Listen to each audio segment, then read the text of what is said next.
But that one was the one, but it was for the wrong. It had the wrong result. It made him a very, very dangerous man, and you could see how intense he was on wanting to go out there. And even when he was throwing in early in the fight, when he was throwing counter punches, I've never seen him throw with that kind of, like Mike Tyson used to say, bad intention. Any kind of success or any kind of result, especially after that performance. Usyk's getting better and better. He just improves every time he fights, and now he's bigger and thicker set, 20 pound heavier tonight than what he was when he beat Usyk. In his latest training footage, Usyk looks nothing short of extraordinary. His unorthodox methods push his vision and reflexes to a level few fighters can match, almost giving the impression he can anticipate punches before they're thrown. Every movement is precise, deliberate, and razor-sharp. It's this rare style of preparation that makes him so elusive in the ring and nearly impossible for opponents to...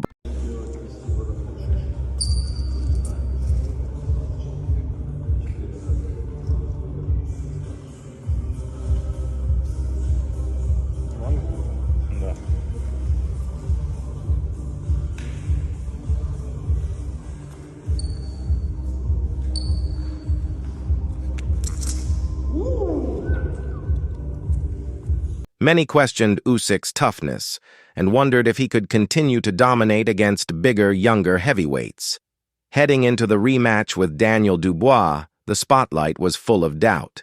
But instead of faltering, Usyk put on a brilliant display that silenced every critic. His footwork, timing, and composure were on another level from start to finish. As Russ Somber noted, Usyk entered this fight determined to prove a point, and he did just that. He dictated the tempo, broke Dubois down with precision, and reminded the world that his skills are still elite.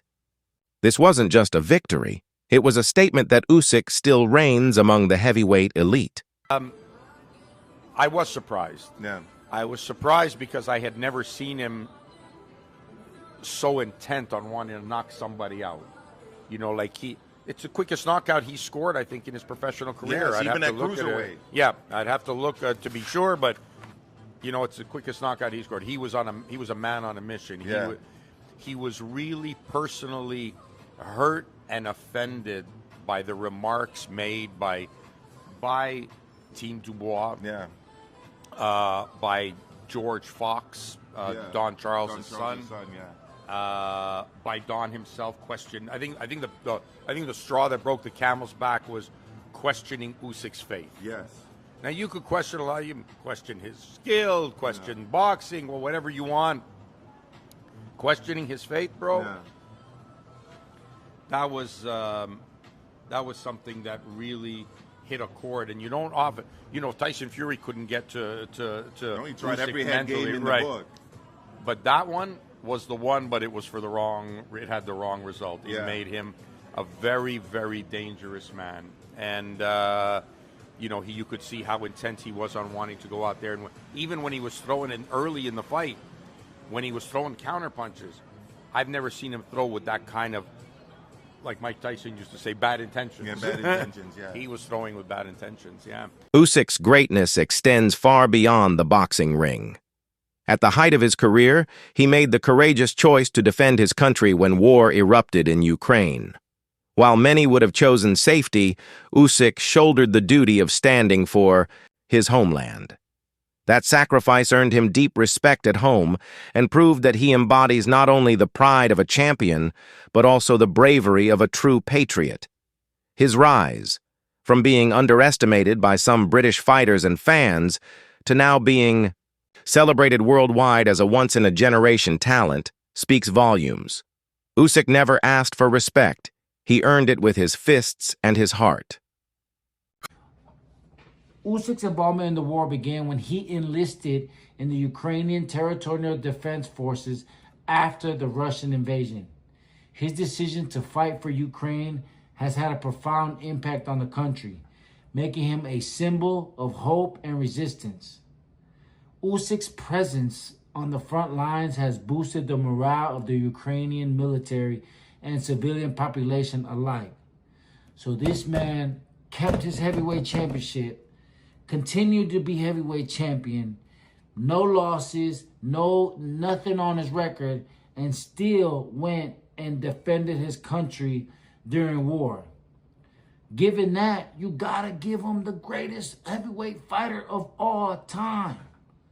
His accolades inside the ring match it. But now that I find this out, that the man was in the front line, and they said that even after the Fury fight, he was keeping in contact with the soldiers, and he was, boosting the morale and boosting his countrymen and raising money for the war. Regardless of the politics, whether the war should be going on or not, and who should be killing who, it don't matter. The man went to war. Carl Froch has openly recognized Usyk's steady rise to dominance. With each fight, Usyk looks more polished, stronger physically, and sharper tactically.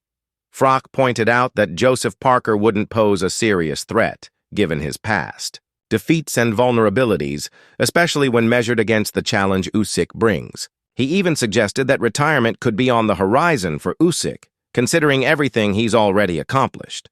Having conquered multiple divisions, defended his titles, and cemented his place as the best of his era, there's little left for him to prove. A fight with someone like Moses, Froch argued, would add nothing meaningful to his legacy. His perspective echoes what many already believe. Usyk's greatness is secure. Heavier tonight than what it was when he beat Fury, which I said earlier. He just looks like a big, solid heavyweight, big, solid, dangerous heavyweight, but I'd like to see him retire. He's 38 years old. Eventually, it's going to catch up with him, the age, and there's nothing left to do. He's made an absolute fortune, and he don't need it anymore. He's done it. He's clocked it. He's completed it. It's like he's got the cheat code, and it's like it's not fair on everybody else. So I'd like to see Usyk retire. Let me know in the comments who you'd like to see him fight next. Somebody like Moses Atoma, I just don't think is going to be ready. I think if you're managing Moses, you need to take your time with him. You can't be chucking him in there. People say, yeah, chuck him in there with him, fight him, see how he goes. If he gets beat, he's lost to Usyk. But it could destroy his soul. It could take away that young, promising prospect that Atoma is. He could have a good future. And to fight somebody like Usyk now, if he got wiped out and got disheartened, it could be the end of his career. So I just think Usyk now, really, nobody can say anything to Usyk if he retires now after that win. He's done everything there is to do. Fury twice, AJ twice, now Dubois twice. There's nobody else left to beat. He's done it. Usyk should just hang the gloves up. He's been a fantastic addition to the heavyweight division since coming up from cruiserweight. He's been absolutely brilliant, and what he did tonight against Dubois was nothing short of just, he made it look easy. And I don't want to disrespect Daniel Dubois, but he just made it look easy, and he does make rounds look easy, doesn't he? Whoever is in with, whether he's in with Tyson Fury, whether he's in with AJ, he makes it look easy. Joseph Parker's name keeps surfacing as a possible next opponent for Usyk, but few view it as a genuine challenge. Most see it as a stylistic mismatch and a gap in experience. Analyst A. Oladipo floated a different idea, bringing back Derek Chisora for a rematch. His suggestion wasn't about competitiveness, but entertainment value. Chisora has a knack for turning any fight into a spectacle with his rugged style, raw energy, and promotional flair. Still, from a purely competitive standpoint, neither Parker nor Chisora appears capable of posing a real threat to Usyk in his current form.